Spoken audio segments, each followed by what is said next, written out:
Muito bem, sétimo ano. Nesta aula nós vamos ver a terceira grande civilização aqui da América. Então nós vimos os astecas, depois nós vimos os maias e hoje nós vamos conhecer os incas, também um grande e poderoso povo que surgiu aqui na América. Vamos lá então conhecer os incas. Bem, os incas eles ocuparam uma região aqui da América do Sul, então muito mais próximo de nós, no atual território do Peru, Colômbia, Equador, Bolívia, Argentina e Chile.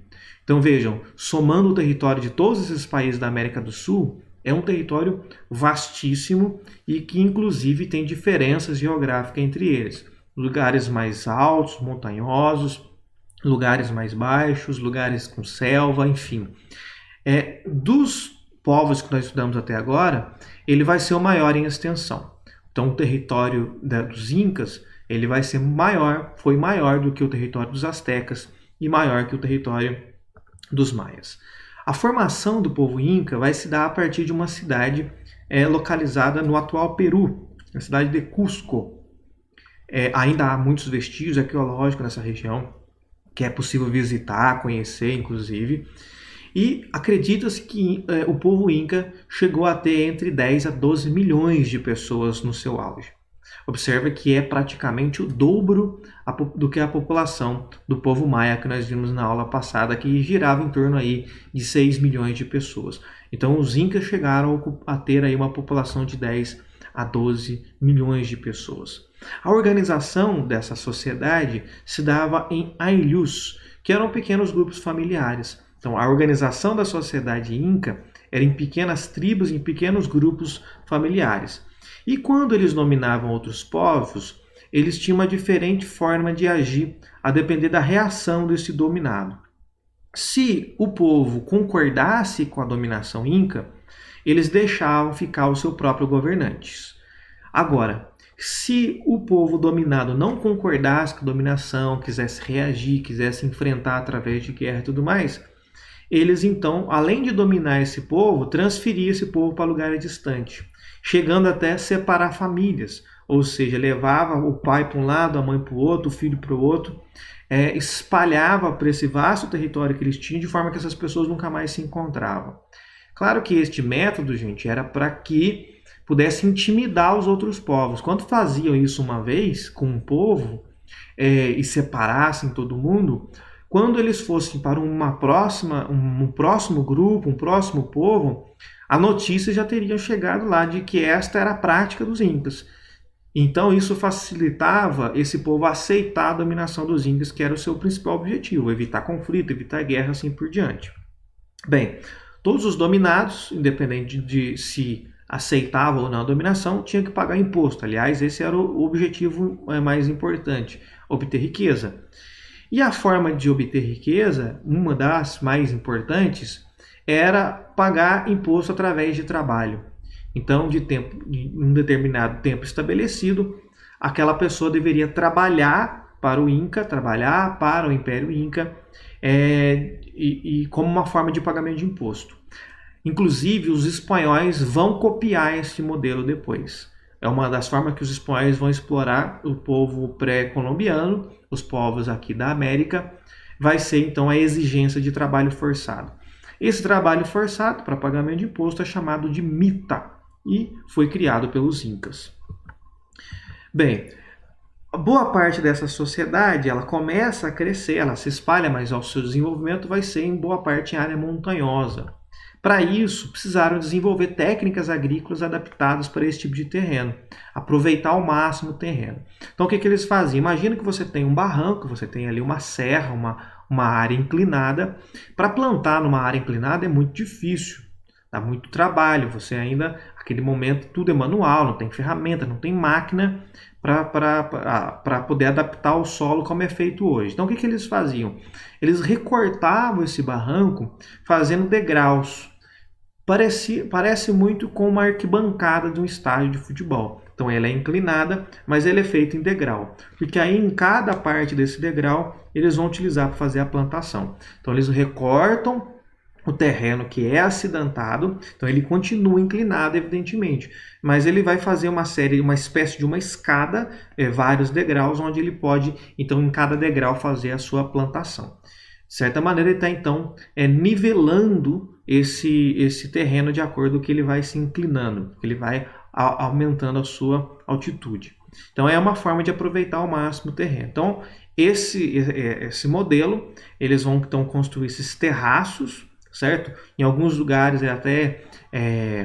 em lugares que tinha água, muito brejo, então eles criavam ali também um terraço que era uma espécie de uma base de madeira, onde em cima eles conseguiam plantar. Então ali vai sugar a umidade da água, no lugar que tem muito pântano, que tem muito brejo, quando tem muita água dificulta a plantação. Então eles criam estruturas de madeira para que eles possam plantar em cima. E em outros lugares eles vão também criar canais de irrigação. Lugares que tem pouca água, eles vão cortar então, a terra para levar água e para suas plantações. Independente do lugar, cada lugar tem uma planta que é mais adaptada, que é mais propícia, então eles vão criar milho, vão vão produzir batata, amendoim, abacate, dentre vários outros produtos que é típico aqui do nosso continente.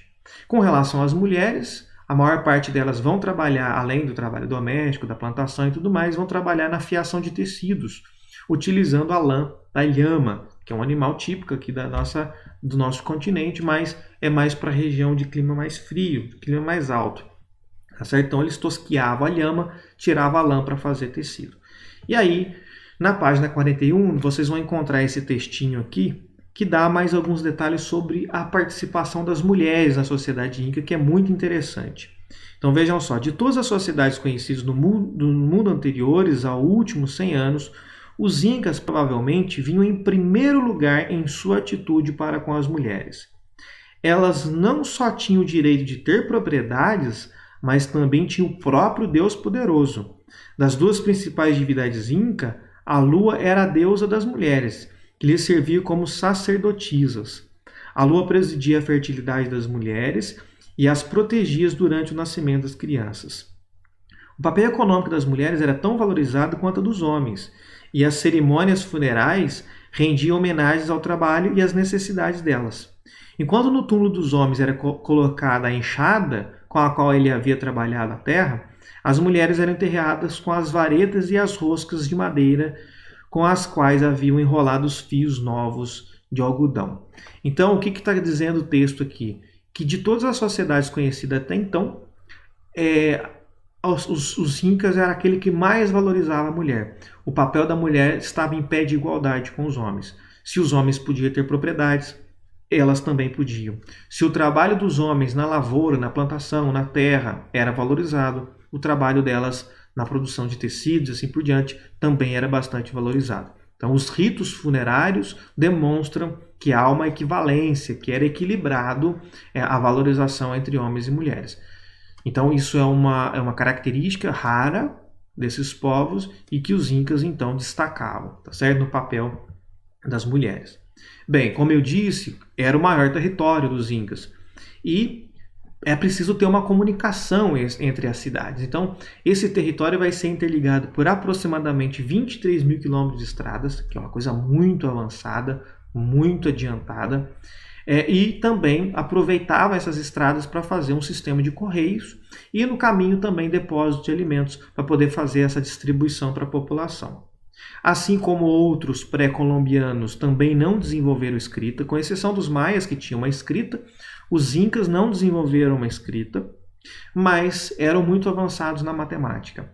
Eles conseguiam fazer registros matemáticos usando uma série de cordas, com um monte de barbantim de cipó, de planta, que eles davam ali alguns nozinhos e então conseguiam fazer cálculos complexos utilizando esses nós. Então, cada barbantinho tem um valor, cada nó feito no barbante também tem um valor. Enfim, então conseguiam fazer cálculos complexos utilizando esta ferramenta.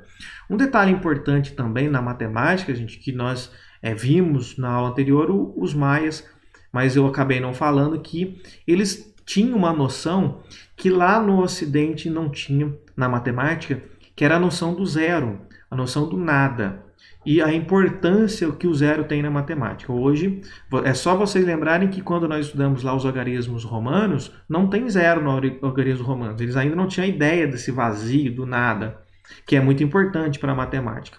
Os maias tinham, e provavelmente os incas também, certo? Essa noção do nada. Então aqui nós vimos um pouco mais sobre os incas, e na próxima aula nós vamos ainda continuar falando um pouco mais sobre os incas, que é um povo que tem muitos vestígios ainda da cultura inca na sociedade sul-americana, principalmente da região do Peru. Então nós vamos conhecer um pouco mais na próxima aula.